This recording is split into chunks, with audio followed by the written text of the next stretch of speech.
reflection on the cooling needs. So it's possible to reduce this in terms of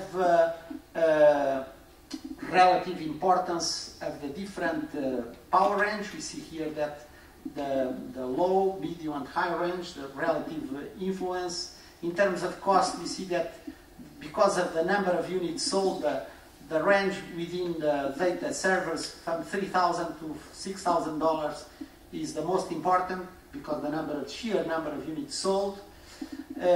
Of course, when you consider this type of units, Google has a criteria that when they buy a server, they only buy if the power supply of the server is more than 90% efficiency and the server has energy management capabilities. So these type of users that know about the cost, they already are specifying high performance units. So we can typically reduce, on the IT side, it's thought that about 60% of the consumption of the data centers can be reduced. On the other side, on the auxiliary side, like chillers, like ventilation, like UPS, like lighting, you can do even better. You can reduce 75%. So this is what hopefully can be achieved by a combination of proper methodologies. Another project which we recently coordinated is on elevators. This, as far as we know, was the largest study that has been carried out anywhere. We carried out an analysis of energy use of elevators around Europe, and we knew that there were many very different performances. There are almost 5 million elevators in Europe. And until the last year, in 2009, Spain was the largest market because your building sector was growing very fast. You are not the country that has more elevators, it's Italy, but Spain was the country with more elevator sales in 2009.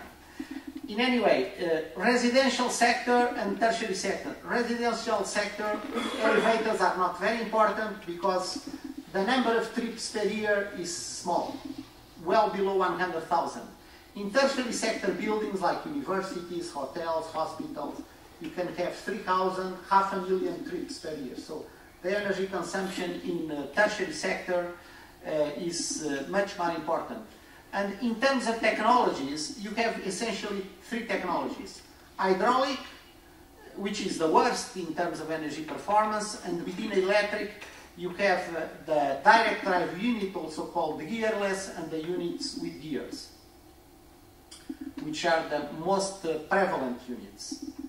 And we made a survey of about 80 installations, and then we used a new standard, the VDI standard, as a methodology to compare the performance.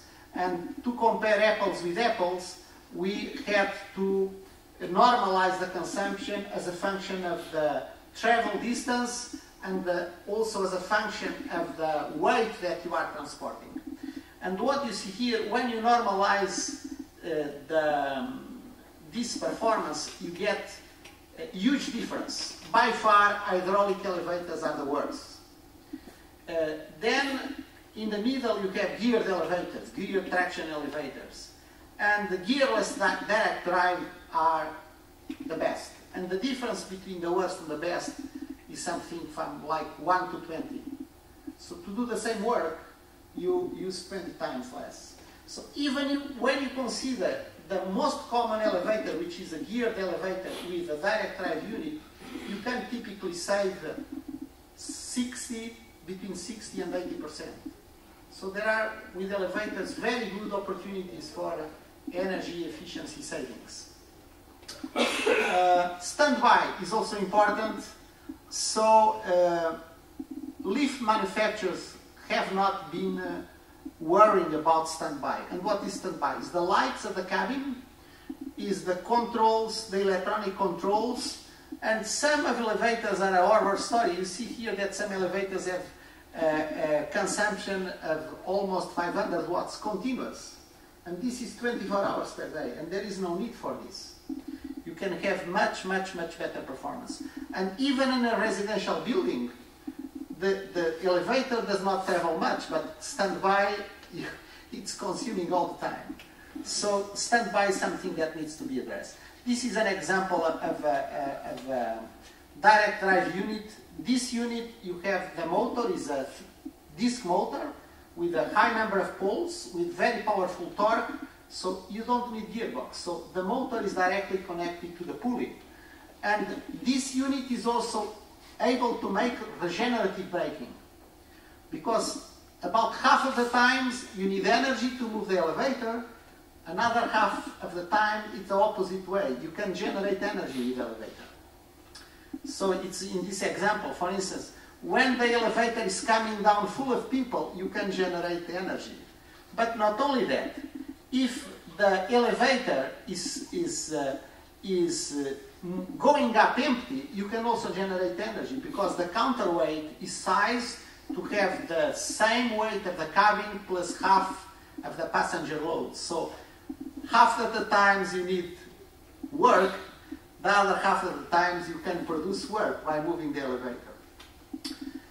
This is an example of an energy label. You know these labels from the refrigerators in the stores.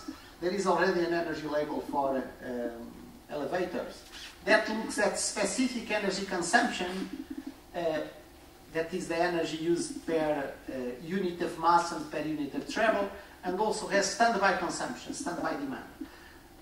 I think labels are very important, because one of the most critical barriers to energy efficiency is information. People don't make a good decision because they are ignorant. And before they buy something, they have a label, and they are informed of what the equipment is really doing, then they are not going to do the mistake. They will do a more informed choice. So I'm in favor of having labels for everything. And this is the savings in Europe. Thank you.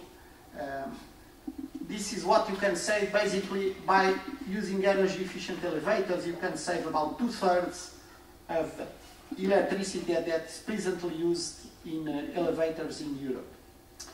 And finally, I will also inform, actually Carlos is member of the scientific committee of this conference.